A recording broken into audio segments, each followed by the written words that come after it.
Assalamualaikum warahmatullahi wabarakatuh. Alhamdulillahilladzi arsala rasulahu bil huda wa dinil haqq liyuzhirahu 'alad dini kullihi walau karihal kafirun. Asyhadu an la ilaha illallah wa asyhadu anna Muhammadan abduhu wa rasuluhu la nabiyya ba'dah. Allahumma shalli wa sallim wa barik ala sayyidina Muhammadin wa ala alihi wa sahbihi ajma'in. Amma ba'd, ayyuhan nas ittaqullaha haqqa tuqatih wa la tamutunna illa wa antum muslimun. Shadaqallahu wa shadaqa rasul karim.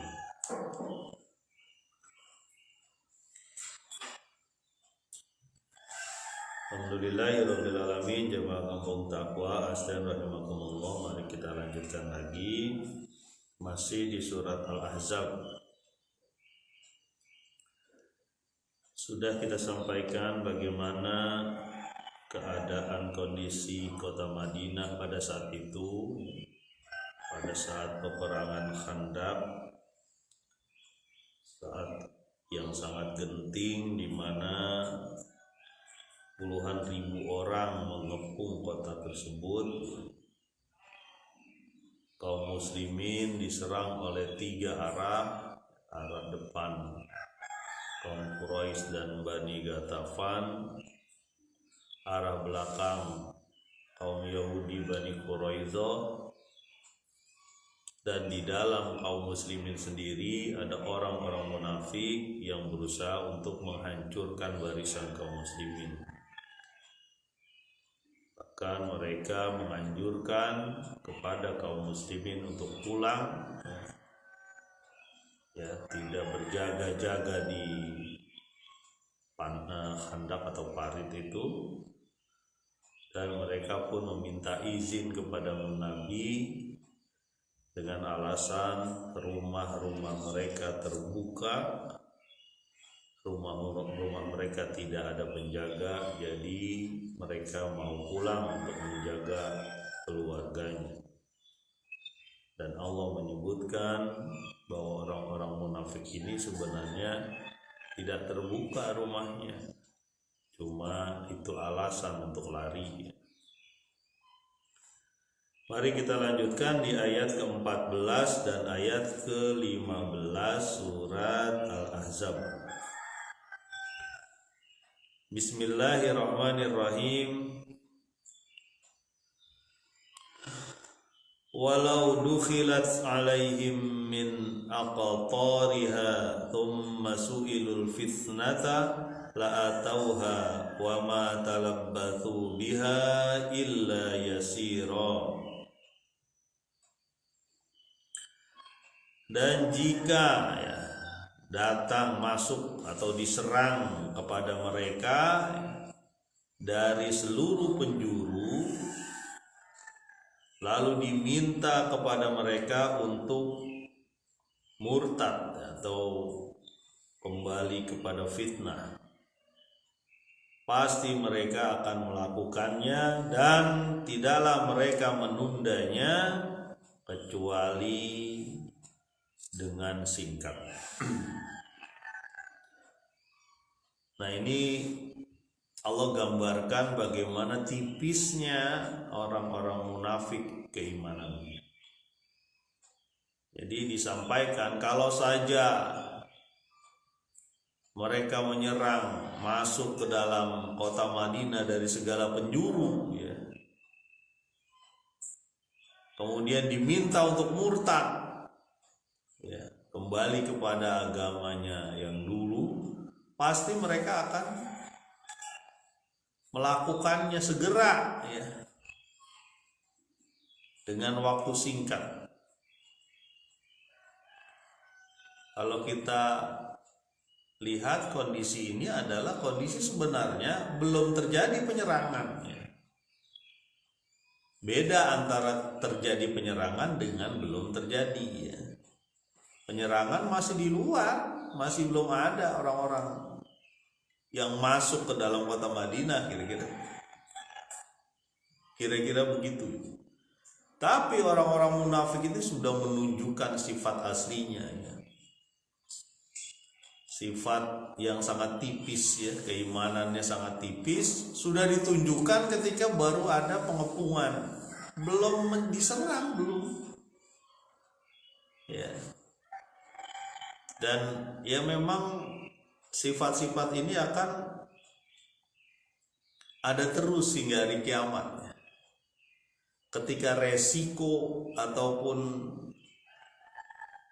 usaha memegang agama ini semakin berat, ya mereka akan menampilkan wajah aslinya ya, bahwa mereka cuma pura-pura. Ya, kalau bahasa lain cuma KTP-nya aja tuh Islam. Ya. Dan mereka ini ada di tengah-tengah kita kaum muslimin ya. Mengaku sebagai muslim tapi tidak mau ketika mengerjakan sesuatu yang punya resiko ya. Mudah-mudahan bukan karena niat untuk tidak mengerjakan ya, tapi karena tidak tahu nih orang-orang ini. Kamu kan punya kekayaan sekian-sekian, mobil Anda sekian-sekian ya. Anda zakat nggak gitu? Kurban tidak? Sedekah nggak? Lihat orang yang kelaparan di kanan kiri Anda diam saja gitu. Ada orang sakit yang perlu dibantu, Anda diam saja, merem mata Anda, tuh kuping Anda ditutup. Ketika ada pengorbanan yang dibutuhkan nggak mau. Ya. Ini ciri-ciri orang munafik ini. Mudah-mudahan jangan begitu ya kita ya. Walaupun ciri-ciri orang munafik itu adalah setiap manusia punya kecenderungan untuk mempertahankan diri ya. Kadang dengan berbohong, kadang dengan melakukan sesuatu yang tidak Allah ridho ya. Nah ini contohnya ya, kalau diserang artinya masuk orang-orang itu datang ke kota Madinah ya, dari segala penjuru ya, merangsak masuk dia ke kota Madinah dari segala penjuru. Kemudian mereka diminta untuk murtad, udahlah kamu keluar dari agama Muhammad. Cepat mereka itu keluar dia dari agama Muhammad. Ya salah gitu. Ini ciri-ciri kaum munafik ya. Coba kalau kita perhatikan kemarin kan, alasan aja kan itu obrolannya. Itu rumah saya nggak ada yang jagain, saya laki-lakinya saya. Nanti Kuroizo datang lagi itu. Ya. Habislah keluarga saya gitu. Maka dia bilang, ya udah saya pulang lah gitu.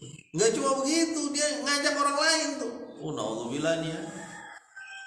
Kalau ada orang-orang ya yang ngajak orang lain berbuat jahat, berbuat yang Allah nggak ridho, itu ciri-ciri munafik tuh. Hati-hati tuh. Ya. Kalau ada tempat ya atau rumah seseorang untuk dijadikan perkumpulan orang-orang ini, wah berbahaya ini ya, segera itu keluarganya ingatkan ya. Sampai jangan bang, jangan dipakai begituan rumah kita nih, rumah kita ini kita pengen dunia akhirat kan bang, gitu ngomong aja kalau istrinya misalnya ya. Kita ingin rumah ini baiti janati, rumahku adalah surgaku. Bentuk kecil dari surga, bentuk kecil dari keadaan akhirat bang. Jangan dimasukin orang-orang kayak gitu. Abang malah ngundang lagi orang-orang kayak gitu. Jangan. Ya. Jadi kita keluarga itu ngomong, ngobrolin aja.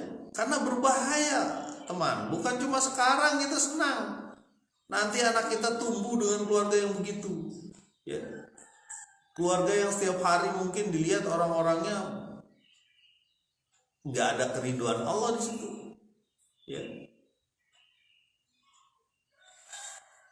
Pak Arman kalau ngomong kayak gini kebayang nggak ke rumah keluarga mana? Kebayang, yang pernah saya temui itu kebayang ya. Dan nggak cuma di kampung, bisa juga di kota, di negeri dan sebagainya. Karena ada orang yang membiarkan orang-orang munafik ada di keluarganya. Orang-orang yang cuma KTP-nya saja Islam, tapi dia tidak mau berkorban untuk Islam. Cara gampangnya itu berkorban diri kita, kaki kita untuk menuju ke masjid aja beratnya luar biasa ya. Ya, Pak, kalau begitu saya munafik dong Pak. Kan saya nggak datang ke masjid. Ya. Kalau pertanyaan itu tinggal tanya sendiri ke dalam hatinya. Jangan sampai kita masuk disebutkan sebagai golongan orang munafik. Orang munafik itu ada suratnya khusus tuh, ya. Orang mukmin ada, orang al-kafirun ada, al-muminun ada al-munafikun. Ada surat khusus untuk orang-orang yang hanya mengaku muslim tapi dia tidak mau berkorban. Ya. Ini kondisinya kondisi perang. Ya.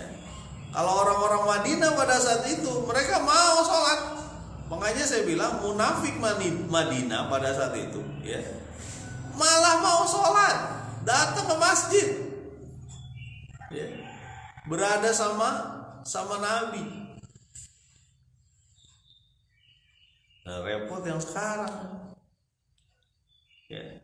Tapi alhamdulillah saya lihat di kampung sini ini per kasus, belum tentu kampung yang lain juga ya. Saya lihat per kasus mulai teman-teman datang ke masjid, ke musola ya. Anaknya yang datang duluan gak apa-apa ya. Anaknya tuh udah pada datang duluan tuh ya. Ya, udah riweuh duluan itu di musola, gak apa-apa lah riweuh di musola lah. Ya, alhamdulillah ada beberapa anak orang tua sudah datang ya. Ada kakeknya sudah datang juga karena diajak sama anaknya. Oh alhamdulillah. Anak sama cucunya ya. Alhamdulillah tuh ada kemajuan dalam keimanan insyaallah.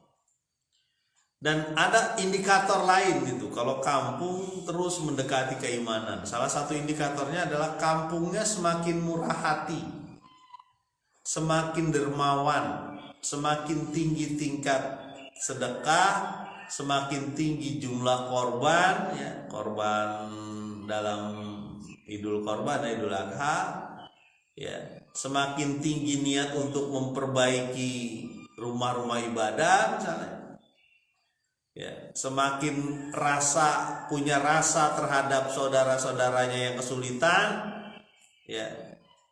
Udah nggak pakai lama lagi kalau ada orang yang kesulitan segera dibantu. Itu indikator tuh.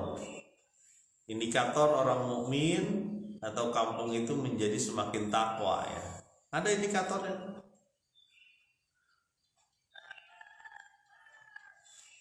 Nah, kita lanjutkan. Jamaah kampung takwa astagfirullah. Ayat ke-15. Walaqad kanu ahadullah min qablu la yuwallunal adbar wa kana ahdullahi mas'ula. Dan sesungguhnya mereka sudah berjanji kepada Allah sebelumnya, ya, bahwa mereka tidak akan berbalik ke belakang, ya. Dan sesungguhnya janji terhadap Allah akan diminta pertanggungjawaban. Nah, ini ada yang mengatakan, Ibnu Hisam mengatakan ini tentang Bani Harithah ya. Bani Harithah itu dulu waktu perang Uhud hampir-hampir aja tuh ngikut tuh, ya, ngikut untuk membelot ya. Waktu perang Uhud itu awal-awal bukan membelot, apa namanya, nggak mau ikut perang ya. Awal-awal tentang perjuangan jihad itu diingatkan tuh di perang Uhud. Nah, sedangkan ini di perang Ahzab sudah berlalu masa cukup lama ya, udah berapa tahun lah kira-kira gitu. Ini Allah tegur dengan keras. Diingatkan lagi tentang perjanjian itu. Dulu pernah ya, pernah apa? Pernah berjanji tidak akan apa? Tidak akan berlari ke belakang lah. Makanya ditanya ini. Ya. Janji orang-orang yang dulu pernah menyatakan saya nggak mau ke belakang.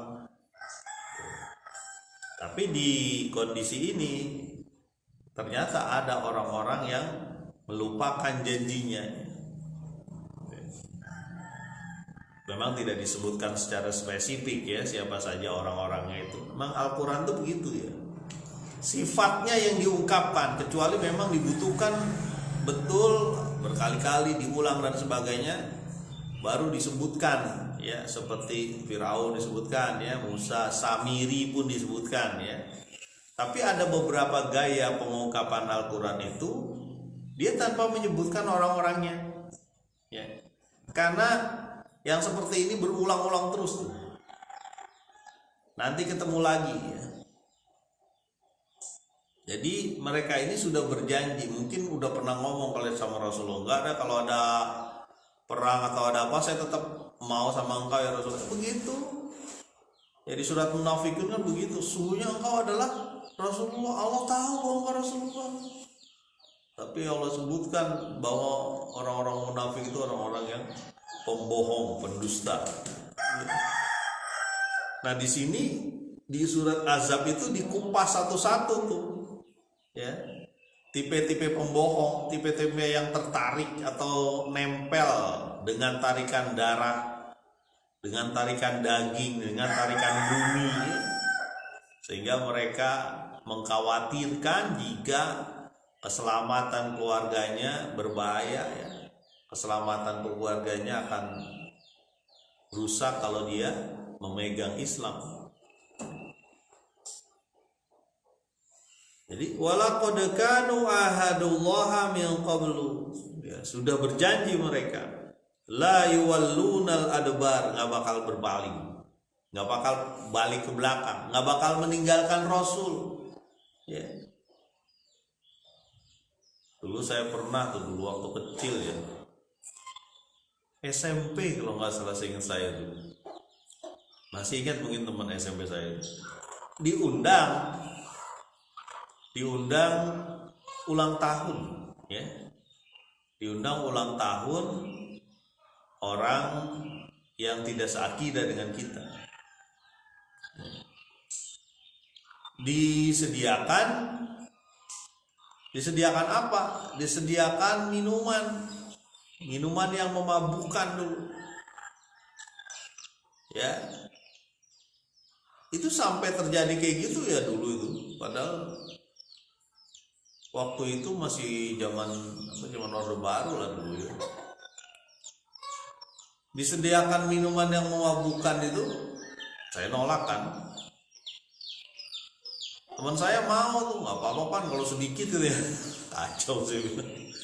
Udah saya pulang lah. Ya. Jadi jangan salah itu, sejak kecil kita juga udah diajak untuk orang-orang yang berbuat gak benar itu sejak kecil tuh. Ya. Selalu ada usaha-usaha orang untuk melencengkan keimanan kaum muslimin. Betul. Saya ngerasain. Ya. Disediakan tuh, dikasih gelas itu di depan. Ya waktu itu saya nggak begitu paham lah ya masalah bagaimana hukum ulang tahun ya, hukum hal-hal yang seperti itu saya belum begitu ini ya. Karena sebenarnya kalau dibilang apa sih hukum ulang tahun ya, itu banyak yang menyampaikan. Ada yang menyampaikan boleh, ada yang menyampaikan boleh tapi kalau menyulitkan jangan, gitu ya. Ada yang enggak, Nabi juga nggak pernah diulang tahunin gitu. Silakan aja, jangan ribut ya masalah itu ya. Tapi jangan sampai yang membolehkan ulang tahun ini jadi menyulitkan ya. Kalau nggak ulang tahun nanti kadonya nggak bisa tukar-tukaran. Bukan, jadi niat pengen kado itu kalau begitu ya. Ya kan? Kok anaknya Pak Arman nggak ada yang pernah dia ulang tahun? Ya itu kan pilihan, boleh aja silahkan. Ya. Mungkin teman-teman rezekinya lebih kali ya, ya diberikan begitu. Saya pernah tuh diundang juga anak apa ya? Anak TPA dulu waktu di Bekasi dulu. Diundang ulang tahun, kita datang menghormati keluarganya ya. Tapi ada acara apa? Ada acara ini. Nah, ini perlu dicek nih. Ya. Di situ banyak balon. Ternyata di dalam balonnya itu ada ini, ada gulungan kertas. Kalau ditusuk balonnya meledak, ya. Gulungan kertas itu ternyata perintah, ya, perintah untuk melakukan sesuatu macam-macam tuh ya. Tertawalah Anda, atau misalnya perintahnya itu Anda melakukan gerakan seperti monyet, misalnya itu contohnya. Kalau waktu itu saya masih ini aja, pas ada yang meledak, ya, balonnya meledak, ada kata-kata tulisan perintahnya itu, carilah pasanganmu. Wah, ini udah kacau. Lakukan perbuatan ini, aduh kacau saya bilang. Ini yang begini nggak boleh nih saya bilang. Ya. Jadi maksudnya buat lucu-lucuan itu. Sama tuh modelnya kayak 17-an. Saya ingatkan tuh sama teman-teman tuh ya, 17 Agustus. Ya, untuk hal-hal yang nggak benar jangan dilakukan. Ya. Kalau ke rumah tuh anak-anak muda saya ingetin. Nggak apa-apa diingetin Pak Arman sekarang daripada nanti. Udah nggak ada lagi yang bisa ngingetin kan. Ya, lucu-lucuan boleh-boleh saja. Kalau melanggar syariat, ya, melanggar syariat sehingga terjadi ketidakridhoan Allah di situ, jangan dilakukan. Ya. Termasuk terus terang ya, saya kurang ini juga apa, bawa bapak main bola pakai daster. Nah itu, bawa bapak main bola pakai daster. Bawa bapak itu bawa bapak loh, laki-laki. Jangan ngikut-ngikutin kayak perempuan supaya senang gitu, dipoles-poles mukanya gitu. Kemarin malah saya ingatkan tuh sama teman-teman tuh, ya, ada waktu Panjat Pinang kalau salah ya, 2-3 tahun yang lalu kali saya ingat. Itu barang yang ditaruh di atas ada barang-barang begitu lagi gitu. Astagfirullahaladzim, jadiin tertawaan gitu, Masya Allah. Saya dengarnya juga, ini gimana nih kampung nih, Masya Allah. Ya. Lakukan sesuatu yang Allah ridho, jangan Allah jadi pengen hiburan tapi Allah nggak ridho gitu. Mudah-mudahan nggak kayak gitulah. Semakin kesini semakin bagus insyaallah. Semakin bagus semakin berkah teman. Semakin berkah kampung ini. Salah satu ciri kampung ini berkah itu datang kebaikan yang terus menerus tuh ciri-cirinya. Tadi kita sudah sampaikan ya, dari warga kampungnya semakin soleh, semakin mengenal orang yang harus dibantu, ya, semakin tingkat sedekahnya semakin tinggi. Dan kalau dari luar itu kebaikan selalu datang terus menerus. Itu ciri-ciri kampung yang akan menuju kesolehan insyaallah. Ya mudah-mudahan lah kita tidak menjadi kampung orang-orang yang malah dipenuhi orang-orang munafik ya insyaallah. Mudah-mudahan bermanfaat. Subhanakallahumma wa bihamdika asyhadu alla ilaha illa anta astaghfiruka wa atubu ilaik. Assalamualaikum warahmatullahi wabarakatuh.